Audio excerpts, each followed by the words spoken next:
আপনি যে শরবতটা খাচ্ছেন, আপনি কি জানেন এটা লাশের বরফ দিয়ে তৈরি হচ্ছে?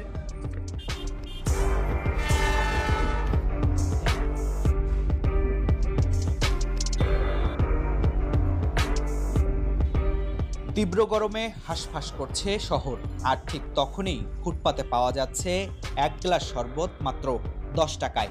সস্তা আর এই ঠান্ডা পানীয় যেন প্রাণ ফিরে দিচ্ছে ক্লান্ত পথচারীদের। কিন্তু শরীর জুড়ানো এই শরবতের আড়ালে লুকিয়ে আছে ভয়ঙ্কর এক মৃত্যুর ফাঁদ। ভাই, আপনি যে শরবতটা খাচ্ছেন, আপনি কি জানেন এটা লাশের বরফ দিয়ে তৈরি হচ্ছে? না, আসলে আমি জানতাম না। কিছু কিছু ব্যবসায়ী আছে যে ওরা আসলে মনে করে যে আমি বিক্রি করে টাকা ইনকাম করতে পারলেই হয়। ওনার এটা আইডিয়াও মাথার ভিতরে নাই যে আমাদেরকে কি খাওয়াচ্ছে। রাস্তার এই শরবতে যে বরফ ব্যবহার করা হচ্ছে তার উৎস কি? স্বাস্থ্যকর হিমঘর নাকি পাশের কোনো বরফ কল?